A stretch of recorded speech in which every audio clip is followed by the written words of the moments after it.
An excellent standing here. So this has been portrayed wrong for 72 hours in the media. They said the most a court could ever compel you to do would be to facilitate return, which would basically mean if El Salvador voluntarily sends him back, we wouldn't block him at the airport. We would put him back into ICE detention, and then he would be deported either back to El Salvador or somewhere else. The Supreme Court said that is the most the government can be expected to do. So, oh my God. Correct. I hate to do it, Bill, but I got to correct you on every single thing that you said because it was all wrong. First, we won the Supreme Court case 9-0. A district court judge said that the president and his administration have to go into El Salvador and extradite one of their citizens, an El Salvadorian citizen, so that would be kidnapping, that we have to kidnap an El Salvadorian citizen against the will of his government and fly him back to America, which would be an unimaginable act and an invasion of El Salvador's sovereignty. So we appealed to the Supreme Court, and it said clearly no district court can compel the president to exercise his Article 2 foreign powers in any way whatsoever. DOJ called me after that Supreme Court ruling, and they said, this is amazing. We won this case 9-0. We are in excellent standing here. So this has been portrayed wrong for 72 hours in the media. They said the most a court could ever compel you to do would be to facilitate return, which would basically mean if El Salvador voluntarily sends him back, we wouldn't block him at the airport. We would put him back into ICE detention, and then he would be deported either back to El Salvador or somewhere else. The Supreme Court said that is the most the government can be expected to do. So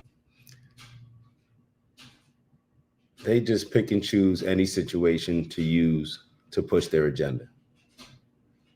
I just want to reiterate, do y'all think that any of these politicians actually care about this person? Everybody's just a pawn being used. There's no common sense. This is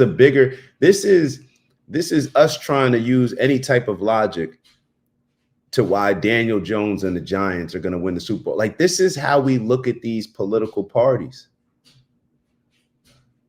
This is how we look at it. And I know that may not even directly,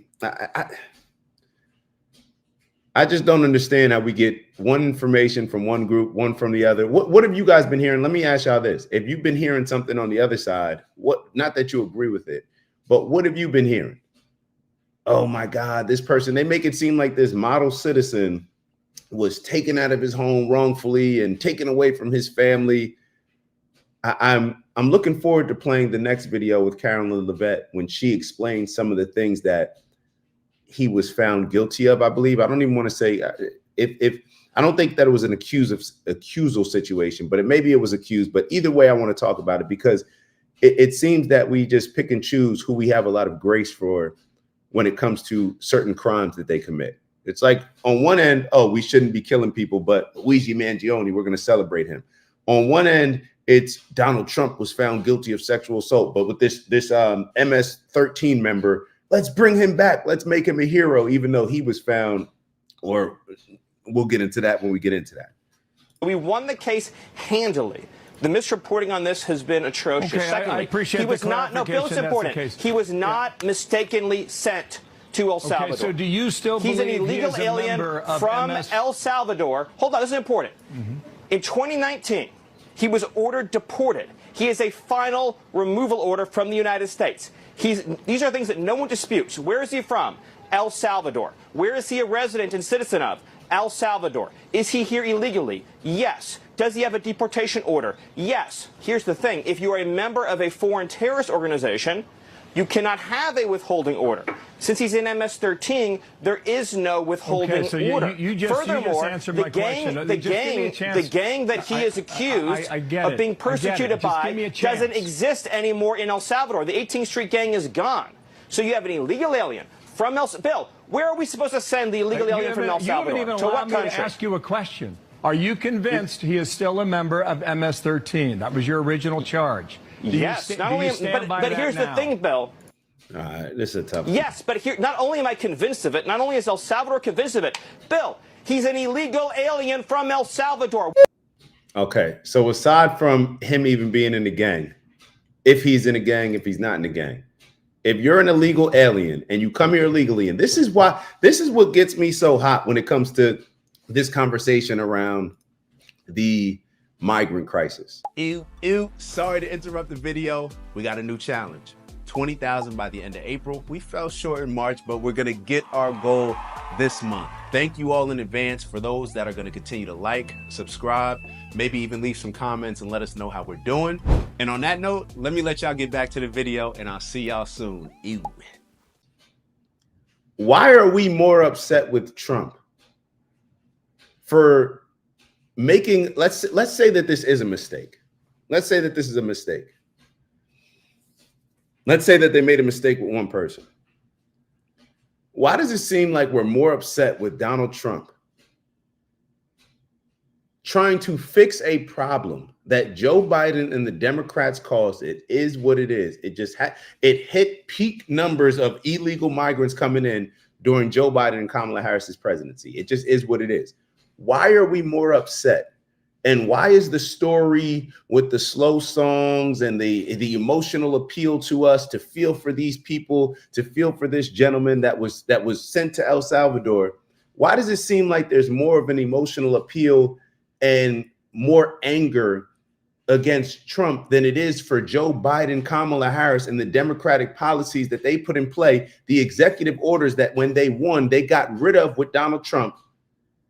And once they got rid of those executive orders, record numbers of people came in here as migrants. Like, so they come here illegally. They're incentivized to come here illegally. They give up whatever life that they had. They're risking their life to get to the border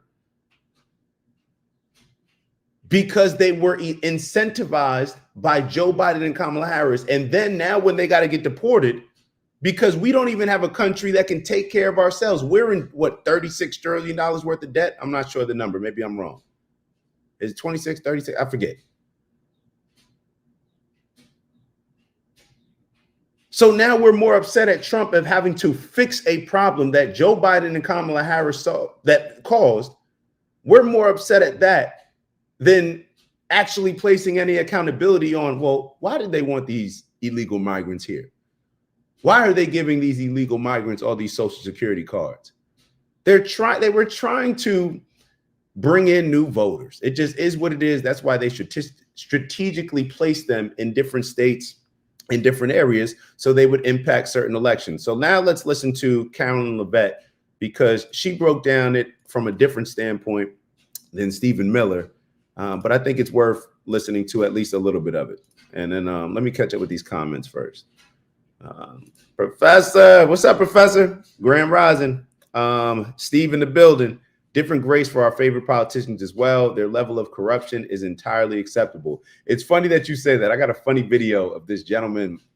I think it's an old video. You probably seen the clip where they're talking about all these different things. And they're saying, we need you to decide whether it's the NBA or the NFL.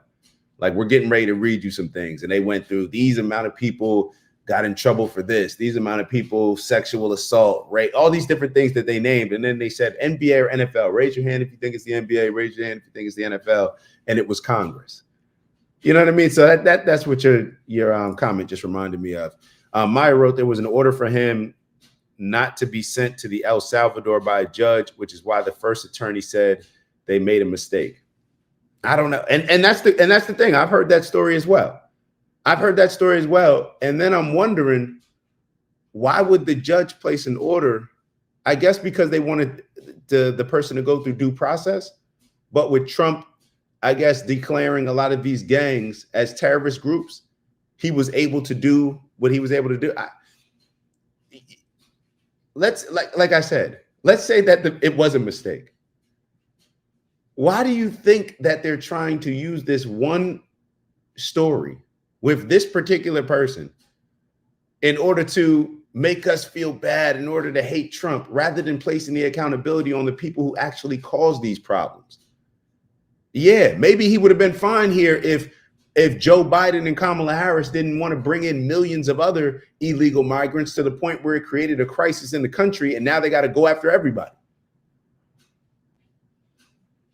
So y'all tell me. I think that's where a lot of the back and forth is coming from. I agree. U.S. national debt currently at $36.25 trillion. All right, I was right. A Maryland judge placed the order a while ago prior to this situation. It's just amazing the things that we choose to lose sleep over and the things that we just, that are not even addressed. You know what I mean? Like we'll care more about. Let's keep going. Let's keep going. Let's keep going, because it is scary for people being deported to be sent to a prison versus just being deported. He went back to his country. El Salvador, that's an El Salvador issue. And scary, out of all the things that are scary, it's just funny that we pick and choose to get behind these type of things. Out of all the things that are scary, you know what else is scary? What I would think you as a woman would find scary? When you dump a bunch of migrants into a city that does not have the infrastructure to support that city. And then you got different things happening, let's say, where you got migrants convicted of stuff, and then they're sent because they won't send them to ICE. They're just put right back out on the streets. People that have been accused or convicted of crimes. I'm not talking about people that have been accused of crimes. So that's what I would find scary if I was a young woman. But it's just funny how they get us emotionally attached to let's align with this. Let's make this our big issue. Let's make this our big topic. And I'm not saying that he should be deported, but I'm just saying it's just funny looking back and looking at the big picture of the things that we choose to care so passionately about. That's just what I'm saying. It's Dak. Just want to thank you for checking out our video and visiting the OG Network. If you enjoyed the video, please make sure that you give us a like. And if you're looking to join a community of inspired individuals striving for purposeful abundance, subscribe. And if you're feeling real generous, share the video with some friends and family. All right, I'll see y'all soon. Ew.